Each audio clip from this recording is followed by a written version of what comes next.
Estamos hoy en la segunda dosis con una entrevista más de tipo cultural que de tipo político, que es lo que, o económico, es que lo que solemos hacer aquí en la segunda dosis. Estamos con Alex Rosal, creador de Libros Libres, una editorial que publica pues de este tipo de libros que no encontramos en editoriales más mayoritarias, por decirlo de alguna manera.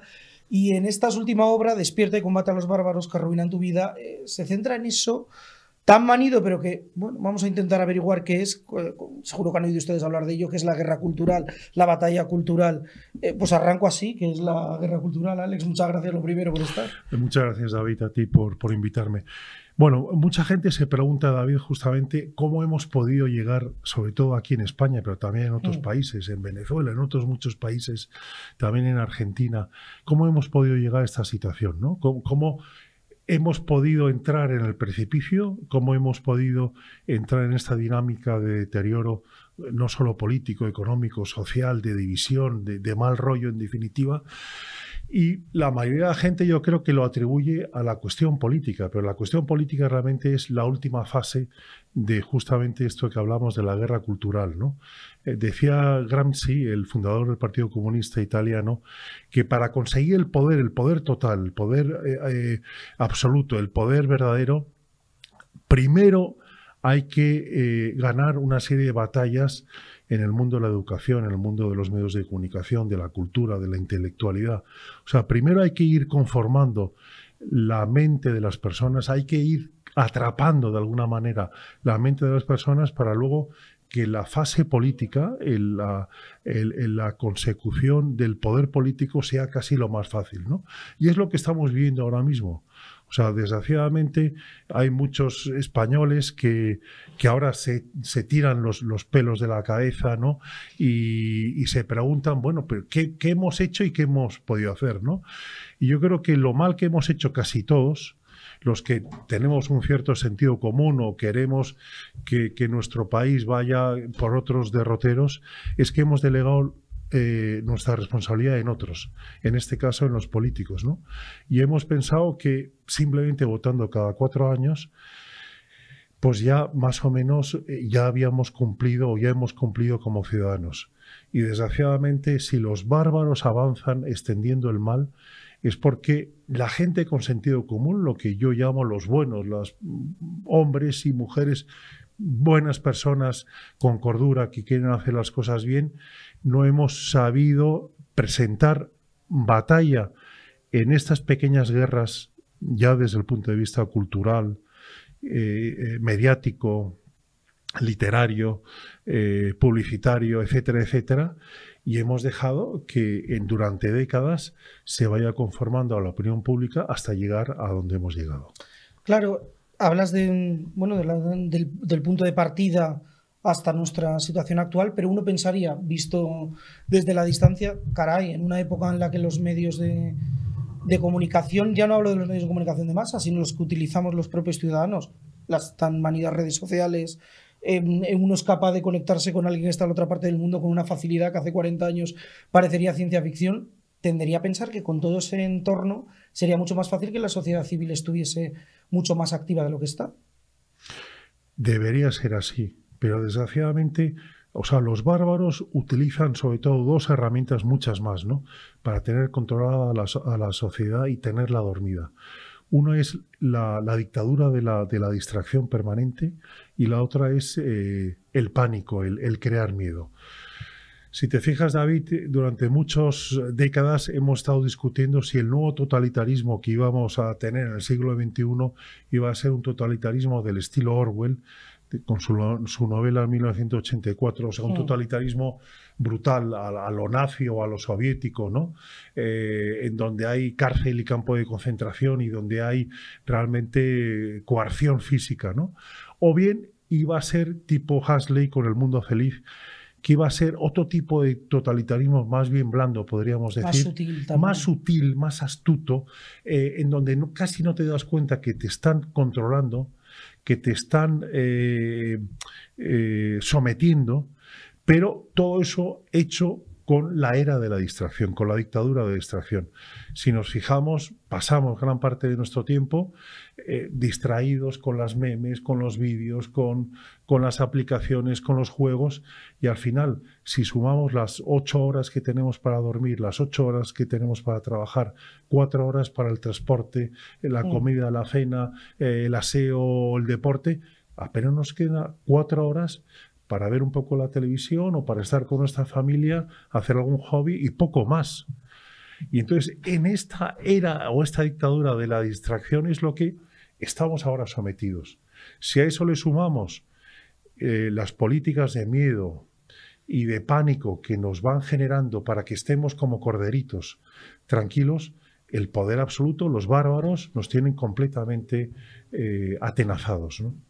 Además, con todo esto de la cultura del entretenimiento, de la distracción, como bien dices, el otro día aparecía un reporte en prensa que decía que creo que éramos el tercero o el cuarto país del mundo, España en concreto, en más horas de consumo en TikTok. Es una nueva red social que, bueno, cada vez tiene más pujanza. Claro, mira, si por ejemplo nuestros telespectadores se fijaran cuánto tiempo pasa con el móvil, que el propio móvil te da la indicación, posiblemente la media estaremos por encima de las 3 horas diarias. Si a eso le sumamos las posibles 1, 2 o 3 horas que vemos por televisión, es que estamos completamente distraídos, estamos a otra cosa. Y eso el poder, los bárbaros lo saben. Y entonces saben que no solo tienen delante a una gran parte de la sociedad que está distraída y que está temerosa, sino que además sabe que es una sociedad que está permanentemente delegando su responsabilidad en otro y por lo tanto no va a hacer frente a todas sus políticas de sometimiento. Entonces, ¿qué pasa con media España que no se resiste a morir con todo lo que nos está pasando? Bueno, pues los bárbaros saben perfectamente que es una España que a lo mejor puede criticar, puede patalear, pero que al final no da batalla, no se presenta al partido. Y ese es realmente nuestro gran mal, ¿no? Que estamos ahora mismo, como decía Einstein, ¿no? El mundo hoy es más peligroso, no porque los malos extiendan su hoja de ruta, que es el mal, sino porque los hombres buenos que deberían pararlo no lo están haciendo. Hablas en el libro de dos cosas que llaman bastante la atención. Una, por un lado, es verdad que el mundo cambió, la geopolítica cambió completamente con la caída del muro de Berlín y se establecieron dos puntos de vista sobre por dónde debía ir el mundo. Por un lado, el foro de Davos, que podríamos calificarlo dentro del ultracapitalismo, por decirlo de alguna manera. Otro, el foro de Sao Paulo, auspiciado por Fidel Castro, por el fallecido Fidel Castro. Bueno, y hablas en el libro de cómo, en el fondo, tanto el foro de Davos como el foro de Sao Paulo, que aparentemente son dos concepciones completamente diferentes de cómo se debe organizar el mundo y la sociedad, parecen estar aunados en un objetivo en concreto. Sí, eso es lo curioso, David, ¿no? O sea, que esa frontera entre la derecha y la izquierda se ha difuminado completamente, ¿no? Y entonces ahora es sorprendente cómo los grandes magnates, los grandes capitalistas tipo Soros, Bill Gates y otros muchos, Rockefeller, son aliados naturales de esos bárbaros que intentan aplicar una serie de políticas determinadas de construcción de la propia sociedad, ¿no? Entonces vemos cómo hay una alianza táctica y tácita en dividir a la sociedad, en crear o avivar rencores o enfrentamientos, en fragmentar países, y todo eso lo hace el gran capital junto con lo que podríamos decir la ultraizquierda, ¿no? Es una alianza curiosa. Claro, y cuando tus formas de concebir la realidad tan, iba a decir sobre la mesa, ¿no? Es que en la propia realidad tan diferentes se aunan, uno no es inevitable preguntarse cuál es el objetivo último. No quiero decir solución final porque puede recordar a otra cosa, sí, pero sí cuál es el objetivo. No, pero realmente es crear un nuevo paraíso en la Tierra. Es decir, los bárbaros lo que no quieren, no les gusta es el estilo nuestro de vida. O O sea, el que tengamos tanta libertad de expresión, de movimiento, libertad para emprender, libertad de pensamiento, tener la capacidad de poder educar a nuestros hijos en la cosmovisión o en las creencias que queramos, el que podamos tranquilamente comer carne si nos gusta, o al que le gusten los toros, a mí no particularmente, pero que pueda ir a una corrida. O sea, hay realmente una rivalidad entre una sociedad abierta y una sociedad que quieren implantar los bárbaros, muy ideologizada, en donde nos prometen un paraíso, pero que nos llevan realmente al infierno, ¿no? Ese es realmente el objetivo, ¿no? Y eso se hace, como tú decías al principio, David, de una forma sutil, de una forma pausada, de una forma astuta, pero que al final es una forma de totalitarismo que lo que quiere es controlar una sociedad. Ahora mismo, la guerra en la que estamos viviendo, que como decías es una guerra cultural, no va de soldados, de tanques, de sometimiento físico, no, va de control de las propias pensamientos y actitudes, ¿no? Por eso es tan difícil de percibir por el ciudadano común, ¿no? Y de ahí un poco viene el libro, ¿no? Para alertar de que si queremos romper esas cadenas que poco a poco nos están atornillando, tenemos que despertar, en primer lugar, tenemos que tomar conciencia de que entramos ya en una fase de cierto totalitarismo, de que vamos a un precipicio. Eso de que nos decían de que aquí no puede pasar, está pasando. Y vamos a ir a más si no despertamos y tomamos sobre todo la decisión de enfrentarnos, ¿no? De dejar de delegar esas actitudes en otros y darnos cuenta que hay que empezar a hacer pequeños gestos, pasar de las microcobardías a las microvalentías, y es una tarea de todos. Si esa media España que no se resiste a morir, todos y cada uno empezamos a sustituir esas microcobardías por microvalentías, vamos a generar un movimiento, una revolución que indudablemente a ese mal que nos está afectando ya en nuestra vida personal, en nuestra vida política, económica, social, lo vamos a frenar. Claro, cuando y en el libro se expone de esta manera, cuando se habla de algo que supera las fronteras de las naciones, realmente puede generar cierta frustración, ¿no? Una vez lees el libro, decir, bueno, sí, yo como ciudadano que vivo en Burgos, en Murcia o donde sea, puedo hacer unos pequeños gestos, pero realmente en el conjunto global entiendo que lo que se puede transmitir es, bueno, es que es muy complicado esto de que, como al contrario de lo que dice la teoría de que el aleteo de la mariposa puede provocar un huracán. Sí, pero fíjate, hasta ahora el mal ha avanzado de una forma ágil, o sea, fácil, podríamos decir, ¿no? Porque no tenía nada enfrente. No tenía a nadie enfrente, o sea, salían a jugar el partido y los bárbaros salían con el equipo completo y los aficionados y el árbitro a su favor. Y en cambio, delante no tenían a casi nadie. Yo lo que pido es que saltemos al campo. Y luego, o sea, la mejor manera de perder los partidos es no jugarlos. Pero si damos esta batalla, es posible que la perdamos, pero por lo menos vamos a dar la batalla. Si no se da la batalla, la vamos a perder seguro. Entonces, por eso que es un motivo para despertar, saber qué podemos hacer cada uno de nosotros. A lo mejor tenemos una capacidad de influencia pequeña, pero en esa influencia es importantísima. Me decía el otro día, David, una señora mayor, una abuela, oye, ¿yo qué puedo hacer? Soy una abuela, soy una ama de casa. Yo le decía, mira, la mejor influencia o el mejor gesto que tú puedes hacer es hablar con tus nietos, con tus vecinos y simplemente hablarles de lo que pasa en el mundo y contarles tu verdad, contarles tu enfoque.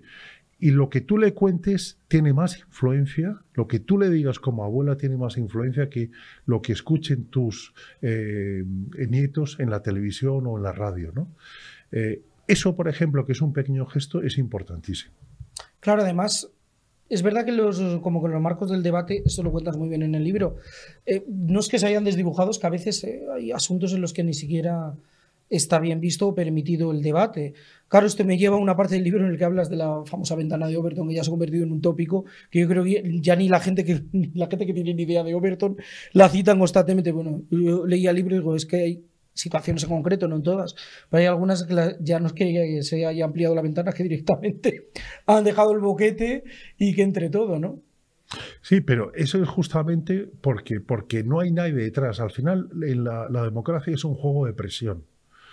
Si hay una parte que presiona, pero la otra no, al final, pues se acabarán llevando el gato al agua unos y no otros, ¿no?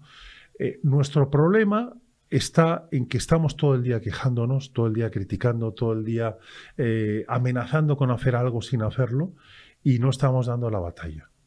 Por eso que tenemos que salir, bueno, pues el libro es una llamada a tomar conciencia en eso, ¿no? Yo también cito cómo, de alguna manera, el Solzhenitsyn, cuando era un disidente muy perseguido en la Unión Soviética, ¿no? Presentaba la batalla contra el totalitarismo comunista en Rusia, ¿no? Y él decía que una de las cosas, de los pequeños gestos que recomendaba a sus familiares y amigos era simplemente vivir en la verdad. O sea, vivir en la verdad significa que si te obligan a decir algo que tú no estás de acuerdo, simplemente mantenerte neutral. No hace falta que a lo mejor te enfrentes o creas un debate o discutas. No, simplemente el hecho de no sumarte a esa mayoría o a esa corriente en donde favorece el mal, eso ya es un gesto magnífico, un gesto importantísimo para frenar ese mal, justamente. Contabas que hace un momento que esos cajoncitos de desastre que tenemos en la cabeza con los que identificamos las ideologías tal y como las hemos conocido históricamente en el siglo XX, la izquierda y la derecha, por circunscribirnos a dos grandes cajones de desastre, como digo, cada vez están más difuminadas. Y uno se pregunta, ¿qué papel tienen en este mundo donde está todo tan difuminado algo, bueno, casi tan atávico como son las religiones? Bueno, ya tú acordarás seguramente, David, cuando Donoso Cortés decía que bajo cualquier problema político se encuentra también un asunto teológico, ¿no? O sea, la religión también... o sea, incluso para los no creyentes siempre está presente. Claro, porque incluso la no creencia es una forma de religión, ¿no? De alguna manera, ¿no? Pero sí que es verdad que o sea, no es lo mismo vivir si tú crees en algo poderoso que te pueda salvar la vida y que pueda convertir la vida de los demás en algo positivo, armonioso y bello, que no creer en eso. Eso condiciona completamente la vida de uno, ¿no? Entonces, sí que la religión tiene un aspecto positivo. Yo me refiero más bien al cristianismo, ¿no? Sí, bueno, en nuestro ámbito cultural. En nuestro ámbito, claro, que es el cristianismo. Otro tipo de religiones, bueno, pues sería un motivo de debate, ¿no? Si son religiones que fomentan una vida sana o no. Pero en el caso del cristianismo yo creo que el tener un código moral, tener una ética, saber lo que está bien, lo que está mal, dónde está el límite de lo que puedes hacer para no dañar al otro, todo eso es un código moral que yo creo que incluso culturalmente, aunque no seas creyente, es algo aceptable. Para ir entrando en la recta final, el libro, yo decía, siempre digo con perdón porque esta palabra tiene mucho, la que voy a decir ahora tiene bastantes enemigos, siempre digo que puede ser casi como una especie de libro de autoayuda, con perdón, insisto, y entre comillas y casi con cursiva. Pero como digo, para ir entrando en la recta final de la charla, aparte de recomendar que lean el libro, claro, dices al principio del mismo, no hace falta leerse, que uno lo lea de manera lineal, sino que puede ir picoteando. Una parte que tú recomiendes del libro, que tú digas a alguien, es la parte que debes leer. Si quieres que sea, digamos, la que más te nutra, la que más te sirva para algo, léete esta parte. Bueno, sobre todo, o sea, la primera parte explico cómo los bárbaros crean esa telaraña diabólica que hace que nos envuelva y nos dominen de alguna manera. Pero para mí me parece más importante la segunda parte, ¿no? Que ahí intento dar una serie de herramientas para romper esa telaraña diabólica, ¿no? Y cómo cada uno de nosotros, por muy poca influencia que creamos que podamos tener, podemos hacer algo justamente para frenar ese mal y para intentar revertir la situación en la que estamos ahora mismo? Pues Alex, con esto nos quedamos. Recomendamos a todo el mundo que lea el libro porque, bueno, además yo creo que está bien siempre tener estas conversaciones porque siempre hay distintos puntos de vista de ver el mundo y de entender la realidad que nos rodea y lo que nos está pasando. Desde aquí lo recomendamos los libros de Libros Libres, que es una editorial, como decía, pequeñita, que se atreve a publicar en libros y ensayos que otras editoriales más grandes no se atreven. Y bueno, muchísimas gracias por estar con nosotros. Muchas gracias, David. Muy amable. Muchas